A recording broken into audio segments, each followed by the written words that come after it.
results, while all is not running smoothly with Joe and Andy in tonight's Emmerdale. That's at 7 here on ITV1. Today I'm with the Greek community of West and North Yorkshire celebrating Orthodox Christian Easter.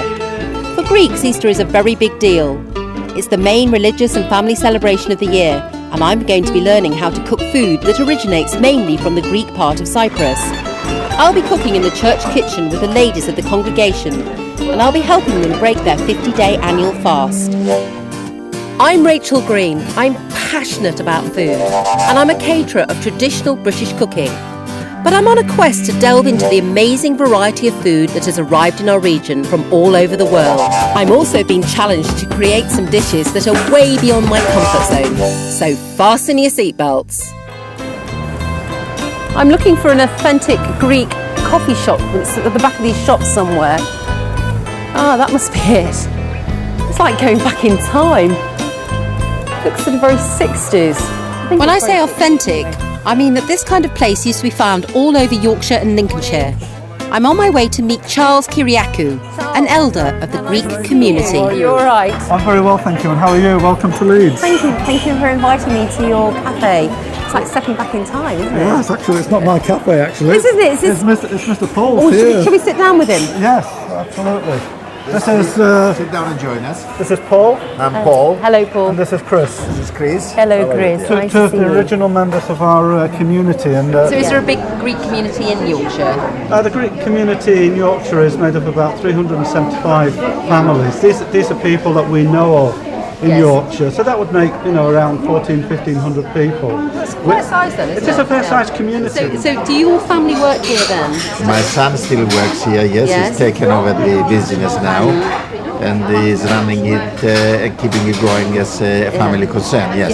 And where do you come into this, Chris? I came to England 1946. I moved to Leeds, and I was one of the very best caterers in Yorkshire, actually. A lot of people came from poor peasant backgrounds. Yes. Didn't really have a great deal of money for an education, didn't get beyond an elementary school education. Yeah. And lived pretty much hand to mouth, small holdings, so they ate a lot of vegetarian, freshly prepared food. And, the treat of the week was maybe once a week when they'd slaughter a chicken. Yes. And it lasted for 2 or 3 days, with maybe... The idea is that we head to the Greek church in Potter Newton, where all the festive food is prepared.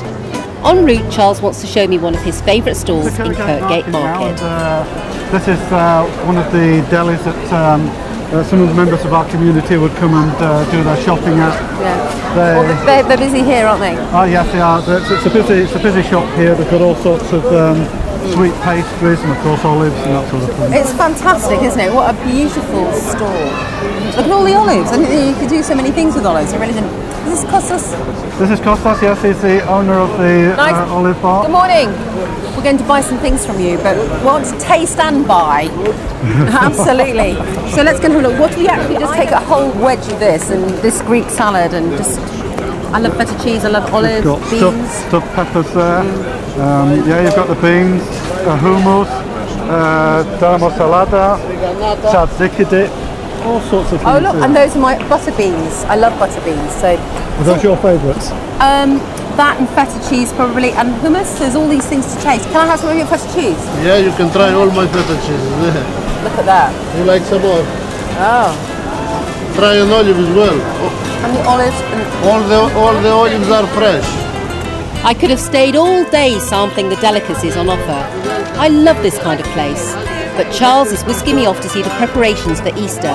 And of course, I have some cooking to do. Well, it's quite amazing, isn't it? It's beautiful. It's a beautiful church, isn't it? Yes, we're very proud of this church. Yes. All the lovely stained glass windows and the icons and the smell, the incense, I can really, really smell it. Yes. And a really warm feeling. It sort of wraps you up as you come in, doesn't it? Yes, it's a wonderful church. Yeah. And how long has it been here for? Well, the church was built in 1901, but as a Greek Orthodox church, we've been here since 1965. So, quite a while then. Yes, absolutely. What are the ladies doing? Well, what the ladies are doing here is they're preparing the epitaphio. There'll be the crucifixion tonight, and Yes. this will be where Jesus is laid to rest, and of course this will be covered in flowers. It's a bit like a shrine, really. It is indeed, yes. Yeah. Yes. Charles explains that these icons have been donated to the church by members of the community to show their devotion. They always depict Christ, the saints and biblical scenes.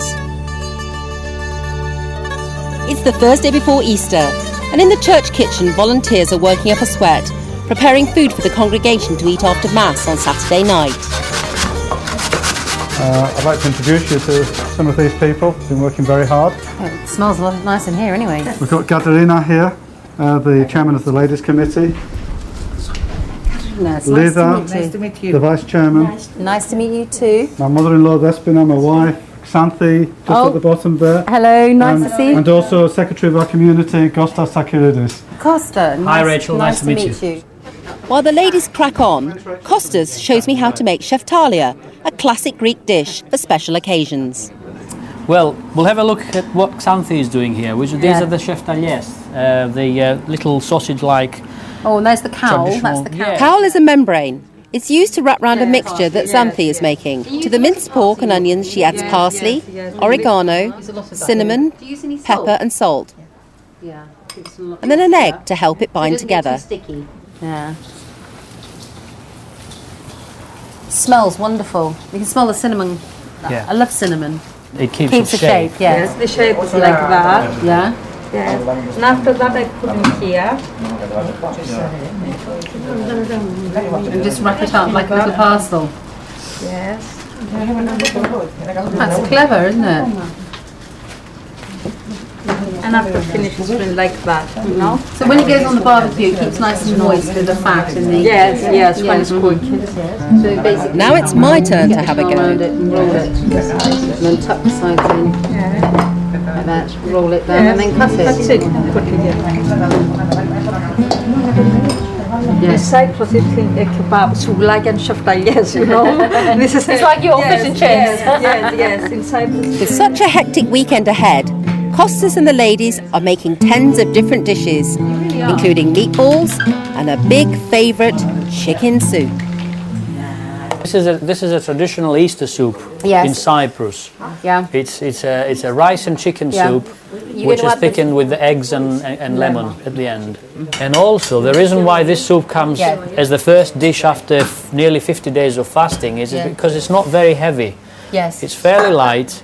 It's the first time you're allowed to have anything like dairies and eggs and so on. So people break their fast with this, nice, easy on the stomach soup. So it doesn't And too then heavy. the following day, they really hit it with some lamb and pork and I'm meat really and looking- sheftalias and all the other delicacies. To make this classic avgo lemono soup, they are mixing 4 eggs, lemon, water, corn flour and oregano, before mixing it carefully with chicken stock and rice. I'm going to ladle a little bit of the hot stock slowly in Yeah. here while Xanthi is whisking, Yeah. because we don't want the eggs to curdle. It's important to ladle the stock and rice gradually into the egg mixture. Go too quickly and it will curdle into something that looks like scrambled egg. We just need to keep whisking, otherwise the eggs will curdle. Keep Kostas adding the keeps a hot close stock. eye on the stock while I help the ladies prepare the chicken meat. Then we add the chicken pieces back into the original soup. I'm stealing a bit out of the pot. Can I have ένα κουτάλι από πίσω βράχαλο καθαρό? Can't stop eating it, actually. No change there, then. No change there, then. I'll tell you something, it tastes absolutely marvellous. I don't know what it is. It's sort of like a lemony, rich, sort of smooth taste with a lightness as well. So it's not like it's got, when you get a creamy soup, it's like really heavy. This is light because really, apart from the egg in it and a little bit of fat out of the chicken, there's nothing else in there. There's just time for a simple lunch. The ladies have prepared a vegetarian lentil soup. I'm happy to help serve it out, but not before the food is blessed with the Lord's Prayer. During Lent, observant Greeks eat neither meat nor dairy. While the ladies tuck in, I'm off to the kitchen where Kostas is waiting with my challenge. Right, Rachel, on Sunday we're going to be doing a lot of cooking on the barbecue, a lot of meat and other dishes. There's just one more dish which we usually cook in the kitchen because it's fried, it's not actually barbecue. It's called koupes. Koupes? Yes, it's a Cyprus dish, but it has Middle Eastern origins. And I think you've seen the ladies make these earlier. They're a bit fiddly. It's nothing I would actually try my hand on. But do you think, if I tell you what goes in it and just vaguely explain how to do them, do you think you're up to the challenge? Could you? Well, I'll do my best. So I've got this filling, haven't I? Yeah, it's pork. I suppose you can make it with lamb, but in Cyprus they tend to use pork, mince or meat more than lamb. And I can taste a lot of sweetness of onion in there. Plenty and I can of take cinnamon. Exactly, that's the key ingredient. And cinnamon is key ingredients, and salt and pepper probably. Yeah, the three main flavourings there: the onion, the parsley, and the cinnamon. And what is this? Although it's made of pounded wheat, bulgur Is it? wheat. They mix it with flour, water, Yeah. salt and pepper, a bit of cinnamon in there as well as a flavouring, I can smell that. and knead it as a dough until it goes nice and sticky. Okay, well I can't help you anymore, I'm afraid. Okay, so, good luck. Thanks very much. See you later. Bye-bye. Right. Now, apparently, you sort of make a hole. You have to sort of put it in your palm and turn it. So I think I've got to insert some meat in there. So now the problem is, oh look, you see the sides breaking. The problem is to get it in right down to the bottom without actually cracking it. The main secret of sealing them up, which is what I'm doing now, apparently is the water. You need to actually keep smooth your hand over them like that to actually get rid of all the cracks. How they get the knobbly bits on the end, I don't know. I think they sort of squeeze them up. In the end, I'm actually only stuffing them. So I finished my task, but it's really strange because there's no one here to see whether I've done it properly or not. So really, we won't know whether I have done till Sunday when they're dropped into the deep fat. So we'll wait till then.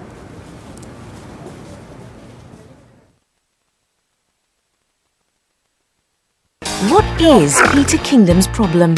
Maybe it's his more than slightly mad sister who simply won't go home. Or the locals' countless petty lawsuits against the town planners. No, it's the gas company's land. If they want to drill for gas on it, it's up to them. Then there's the tiny matter of the missing, presumed dead brother who seems to have led a double life. I'll have the money your brother owes me by the end of the week. Stephen Fry stars in Kingdom, a perfectly legal drama. Tonight at 9 on ITV1. Please state your name for the record. Daniel Ocean. Want to knock over casino? We're just supposed to walk out of there with $150 million in cash on us. Yeah. You're either in or you're out. Right now. Been practicing the speech a little bit. Did I rush? It felt like I rushed. That was good. I liked it. Ocean's 11, Bank Holiday Monday at 9, ITV1. I'm celebrating an Orthodox Easter with the Greek community and learning all about their most important festival of the year and the food that goes with it. As a challenge, I've cooked koupos, a very special Greek delicacy. It's Good Friday and the start of a marathon weekend of Easter worship. Orthodox Easter is like English Christmas and Easter rolled into one. It starts with a sombre parade through the streets with the Epitaphio to mark Christ's crucifixion. Back at the church, everyone walks under the Epitaphio to show that they are willing to share in the sacrifice. It's Saturday morning, the day before Christ's resurrection. This is the occasion to remember the earthquake described in the Gospels that cracked the rock in front of Christ's tomb. Everyone takes part in recreating the chaos of the earthquake. Even the priest Father Samuel runs around frantically throwing laurel leaves to symbolise the shattered gates and broken chains of hell. It's so dramatic. Later that night I arrived back at the church not knowing what to expect. Almost 1,000 people had turned up and I'm looking round for a friendly face. Luckily Charles has spotted me. How are you? Yeah, very well indeed. Yeah. There you are. With a sense of urgency, Charles shows me to my seat. The main part of the service is about to start. Here the priest is exorcising the evil spirits. According to myth, the doors of the church should miraculously fly open and the evil spirits disperse. I don't witness any evil spirits, of course, but there's a reverence here I find quite powerful. Everybody is really friendly and everybody's kissing everybody and shaking their hand if they don't know them, and I think it's like, you know, peace be with you type of thing that we maybe would say. I don't really understand. Or maybe Happy Easter. Hello. This is where we say Christos Anesti, Christ has risen. I've just been saying it and I'm supposed to reply to you, and the reply is Alithos Anesti. Alithos Anesti. Perfectly said. It means indeed he has risen. Yes, that means I agree with you. Yes. Well done. Say that to me again. Alithos Anesti. Alithos Anesti. Way past midnight and with the service over, everyone can now break their fast. So I'm heading to the dining room where I'm on serving duty. Is that right or not? I'm tired. Charles Swalting, he's making the soup. No, it's just great to see other people working. The lateness of the hour and the fatigue of a long day is tempered slightly by the taste of our Afgho Limolo soup. I'm going to serve myself some now. I'm going to sit down and eat it. Very good. Nothing like dunking your bread in your soup, is there? Say that. Eggs are significant during Orthodox Easter, representing the stone that enclosed Jesus in his tomb. Wow, it's really, really dark, isn't it? The Greeks dye them red to represent the blood of Christ. The eggs are immersed in a solution of red dye and a cupful of vinegar. The vinegar helps to fix the colour and deepen the red hue. They're really deep, aren't they? As soon as you put the vinegar in, it sort of sets it. Finally, they are rubbed with oil. Yeah, they look really nice. Rachel, one special egg for you. Costas, thank you very much indeed. Thank you. I'll clear it. How much? Sit. Oh, you win. Hey, look, you didn't break my egg. That's really good, isn't it? That means good luck for the rest of the year now, until next Easter. Thank you. The main thing is I'll enjoy eating meat tomorrow a lot more than those who haven't fasted, because I've missed it. I'm going to go and make... Kostas has missed his meat for 50 days. He's actually broken his fast by eating that soup, but he wants a good old bacon and cheese sandwich, so I'm going to oblige. This is a Yorkshire, a bacon and cheese, that's a Yorkshire delicacy. Isn't that nice? We've been fasting for 50 days. No meat. Beautiful. Really, really nice. Breaking the fast, big time. A big pan of bacon. Yeah, have you fasted for 50 days? That's right, yeah. Can you imagine cooking it and not eating it as well? Very hard when you're a chef. That's right, yeah, thank you. Christ has risen. Risen indeed. What am I supposed to say back to you? Well, when I say Christ has risen, you say risen indeed. Risen indeed. Oh, truly he has risen. Truly he has risen, Father Summer. Thank you very much. You're welcome. And we'll see you tomorrow at the barbecue. Definitely. There was service and then a barbecue. It's now about 2 o'clock in the morning and people are still eating their meal. I, on the other hand, have to get some rest before tomorrow's big event. I'm here to meet the president of the Greek Students' Union. I can smell the smoke, so I must be near, and I'm looking for Nick. I can actually see all the smoke wafting towards me. Right, look at all this. Costas! How are you? You must be tired after. Tired? Why? Because I only had 3 hours sleep. It's fantastic. Look at all this. I can't believe it. You've been busy all morning, you guys.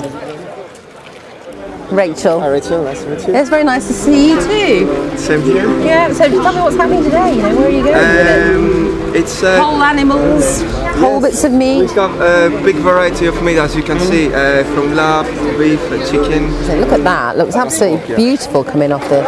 I want to have a little taste of that. I'm sure I'll get a taste of that. Did you marinate that at all, or was it?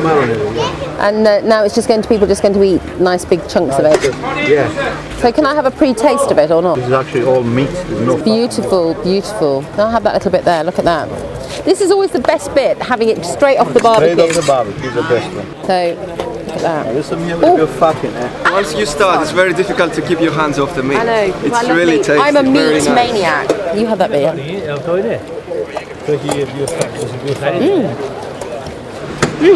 It's so good.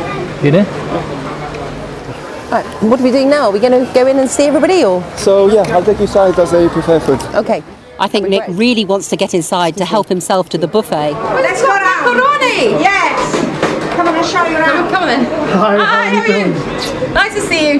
Nice to see you as well. It's a fantastic buffet, isn't it? They just really know how to do it, don't they, these guys? Nick says the most important thing about this buffet is you take 2 plates. He's obviously done it before, haven't you? Yes, it's recommended if you're really starving, so 2 plates. Imagine what it's like going 40 days without meat, dairy or alcohol. Done 2 plates. 2 plates. Full of meat, salads, potatoes and bay leaves. A little bit of everything actually. So enjoy. I left Nick to enjoy his food, all of which has been donated by the community. It's a spread that truly represents the variety of Greek cuisine. But there is still one dish missing. The dish of kupas, which I made a couple of days ago. The kupas you fry fresh. I want some feedback on how I've mastered this particularly fiddly dish. I'm going to put some lemon on because they like lemon with everything. I'm going to hand them round to my friends, my new friends. Yes, it is. Well, you know, I mean, if that's the one you made, I have to taste that. You know, I have to try it. I hope you like it. Are you going to bless it first, Father? Well, it's all the food has been blessed. Oh, that's all right. No, but I like my own special blessing. Oh, well, it is blessed. Is that good? Kupas. This is beautiful. Well, I take that as great compliments. It is very. From you. Well done. Thank you very much, Father. Not that I'm an expert, but it's very nice. I know, but you like it. That's the most important thing. Okay, that's very nice. Thank you very much, Father. Outside, some of the cooks are still hard at it, but I need their thoughts on my efforts. For you, it is the kupas now. Right. You both can try these. There's plenty, and I've cooked them off. Well, I haven't cooked them You off. made these single-handedly. Well, yes, well, using both hands, apparently really. they're a delicacy because a young chap said to me, "Oh my God, they're a delicacy. Can I have one?" And just whip one off the plate. So probably haven't got enough lemon. Do you need another bit of Don't lemon? often have kubas because they're so fiddly to make. Right, so I'll just open that up for you, look. I don't know if there's enough lemon. You might need to put some more lemon on. You can definitely smell the cinnamon in that. Nick, what do you think? All right, everybody? Superb. So there's a bit of pip in there. I'm glad everybody enjoyed them. I was delighted to make a little contribution to the celebrations. What do you say to all my friends? So what do you say? What do you say to me? Thank you very, very much. Christ has risen. Again. Indeed. Yeah, I will get it right. I will get it right, Father Simon. Okay, I'll say goodbye to all of you. Bye. Rachel, before you go, you got to sip some of this. Beautiful. Yeah, man.